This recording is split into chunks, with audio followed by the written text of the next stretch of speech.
हमारे साथ उत्तराखंड से ब्यूरो चीफ कैलाश जोशी जी जुड़ गए, तो वहीं दूसरी तरफ उत्तर प्रदेश राजनीतिक संपादक हमारे साथ संजीव कपासिया जुड़ गए। सबसे पहले ब्यूरो चीफ कैलाश जोशी जी का रुख करना चाहूंगी। कैलाश जी, जैसे कि हम देख रहे हैं कि वोटिंग सुबह 7 बजे से अब जो है शुरू हो चुकी है, किस तरीके का माहौल सबसे पहले आप देख पा रहे हैं वो बताएं।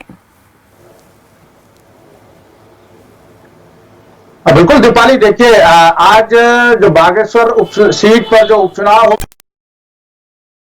है और मतदान केंद्रों पर जो लोग अब पहुंचने शुरू हो गए हैं, क्योंकि उत्तराखंड में इस वक्त खेती का कार्य चल रहा है जी। और क्योंकि खेती का समय है तो इसलिए लोग समय से पहले सुबह जो चटक धूप होती है उससे पहले जो मतदान केंद्रों पर आकर मतदान करने की कोशिश कर रहे हैं।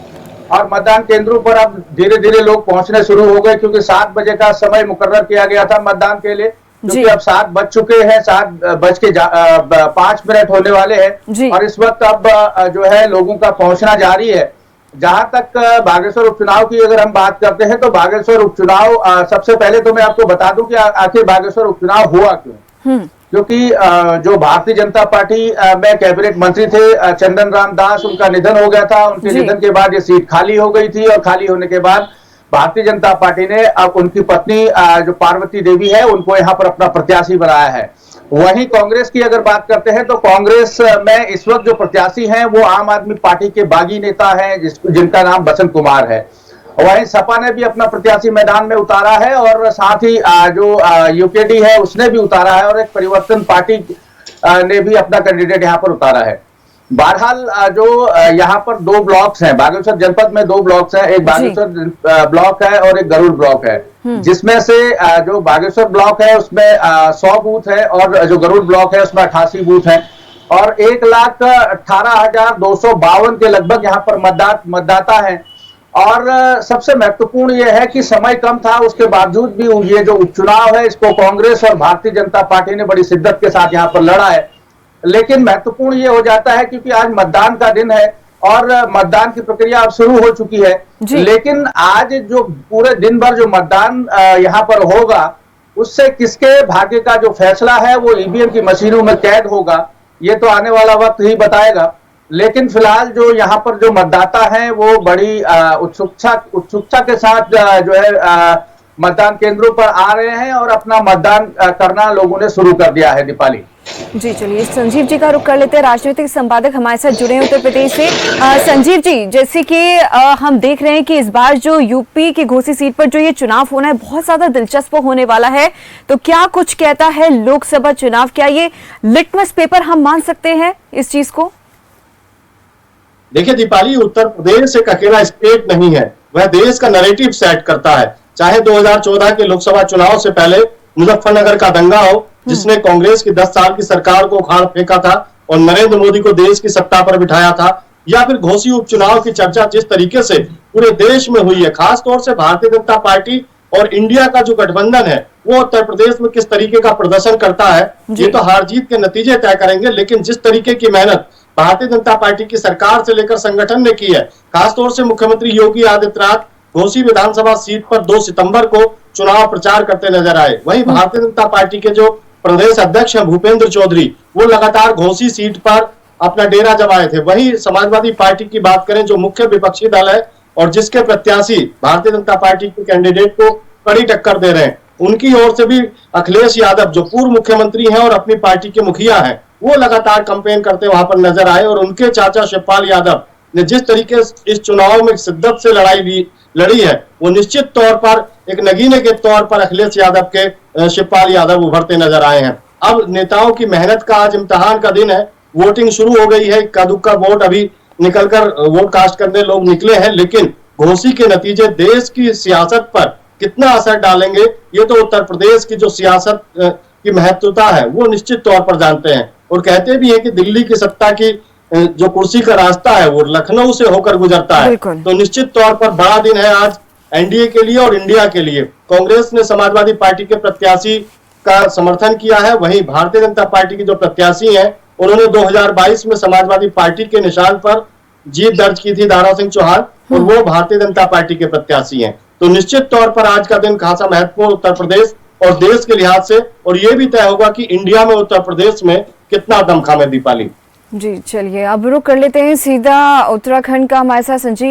माफ कीजिएगा कैलाश जोशी जी जुड़े हैं। कैलाश जी, जैसे कि हम देख रहे हैं कि यहाँ पर वोटिंग जो है अब शुरू हो चुकी है, लेकिन एक बार अगर पॉलिटिकल करियर पर नजर डालते हैं हम लोग बसंत कुमार के, तो उनका जो पॉलिटिकल करियर रहा है, पहले बसपा से जुड़े, फिर आम आदमी पार्टी से जुड़े, अब कांग्रेस की तरफ से वो चुनाव लड़ रहे हैं। तो अगर कांग्रेस की सीट वो हार जाते, कांग्रेस हार जाती है, तो क्या वो दोबारा से सत्ता बदल सकते हैं, पार्टी बदल सकते हैं वो दोबारा?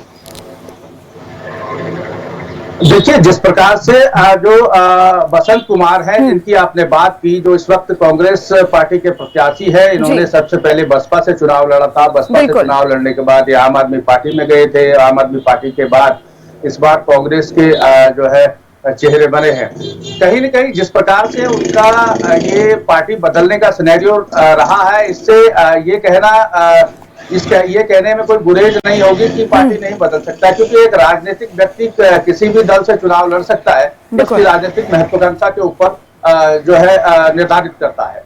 लेकिन जहां तक सवाल है पार्वती देवी का, क्योंकि जो चंदन राम दास की पत्नी है पार्वती देवी, क्योंकि चंदन राम दास काफी पुराने राजनीतिज्ञ है, छात्र जीवन से उन्होंने राजनीति की थी।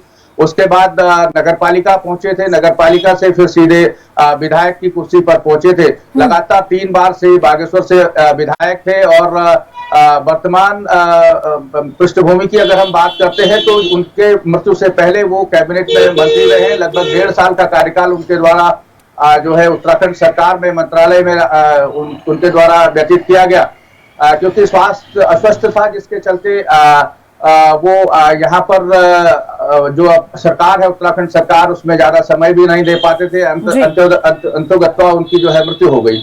लेकिन आज उनके परिवार को टिकट दिया गया है, क्योंकि राजनीतिक विरासत की अगर हम बागेश्वर की बात करते हैं, तो क्योंकि आजादी के बाद आज तक जो वो बागेश्वर की जो सीट है वो रिजर्व रही है, और हमेशा वहां पर जो है किसी न किसी अनुसूचित जाति को ही टिकट मिलता हुआ आया है।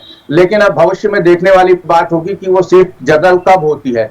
लेकिन जहां तक सवाल है राजनीति के पुरोधाओं का, जिस प्रकार से शायद अपने जीवन में भी मैंने पहली बार ये देखा है कि किसी 2 पार्टियों ने बड़ी शिद्दत के साथ बागेश्वर का उपचुनाव लड़ा है।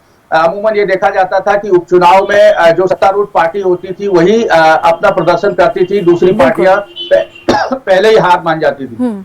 लेकिन इस बार जो बागेश्वर का उपचुनाव हुआ है, यहाँ पर चाहे पूर्व मुख्यमंत्री हरीश रावत की बात करें, या फिर जो करण मेहरा जो प्रदेश अध्यक्ष है कांग्रेस के उत्तराखंड के, उनकी बात करें, या नेता प्रतिपक्ष यशपाल आर्य की बात करें, या तमाम और कांग्रेस के नेताओं की बात करें, या फिर जिन कांग्रेस के नेताओं ने 40 स्टार प्रचारकों को मैदान में उतारा था। वहीं भारतीय जनता पार्टी की बात करें तो भारतीय जनता पार्टी का पूरा लाव लश्कर वहां पर लगा हुआ था। चाहे संगठन की बात करें, चाहे पार्टी की बात करें, चाहे प्रदेश के मुखिया पुष्कर सिंह धामी की बात करें, या प्रदेश अध्यक्ष महेंद्र भट्ट की बात करें, या फिर केंद्र सरकार की ओर से जो यहाँ के प्रभारी हैं दुष्यंत कुमार गौतम जो राज्यसभा सांसद हैं, रेखा वर्मा जो राज्यसभा सांसद हैं और यहाँ की सह प्रभारी है। तो इन तमाम लोगों ने जिस प्रकार से संगठनात्मक ढांचे को मैदान में उतारा था, उससे कहीं न कहीं इस बार का जो चुनाव है वो बड़ा रोचक हो चुका है। क्योंकि अगर हम बसंत कुमार की बात करें तो क्योंकि लगातार मीडिया में ये सुर्खियां बन रही हैं कि अनुभव की कमी, आखिर पार्वती देवी के पास अनुभव की कमी है और बसंत कुमार अनुभवी प्रत्याशी हैं। क्योंकि जिस प्रकार से अगर हम वोट बैंक को साथ लेते हैं, तो जिस प्रकार से बसंत कुमार हैं, बसंत कुमार जब बसपा में थे तो 12,000 के लगभग वोट उन्होंने प्राप्त किए थे। जब वो आम आदमी पार्टी में आए तो 16,000 कुछ वोटों से वो 16,000 कुछ वोट लेकर आए थे। और इस बार अगर हम पिछला और आम आदमी पार्टी का और कांग्रेस का अगर हम बहुमत देखते हैं, अगर कांग्रेस का जो वोट बैंक है बागेश्वर जनपद में उसको देखते हैं, या फिर जो उनके द्वारा आम आदमी पार्टी में लाया गया था उसको प्लस करते हैं, या फिर जो बसपा में रहते हुए उनके द्वारा जो गेन किया गया था उसको प्लस करते हैं, तो कहीं न कहीं बागेश्वर में भारतीय जनता पार्टी के लिए एक चुनौती जरूर देते हुए बसंत कुमार नजर आएंगे, भले ही चुनाव कोई भी जीते। बिल्कुल कैलाश जी, क्योंकि चुनाव जो है बहुत ज्यादा दिलचस्प होता है इस समय नजर आ रहा है। अब चुनाव बागेश्वर की अगर हम लोग बात करते हैं, लेकिन आप दोनों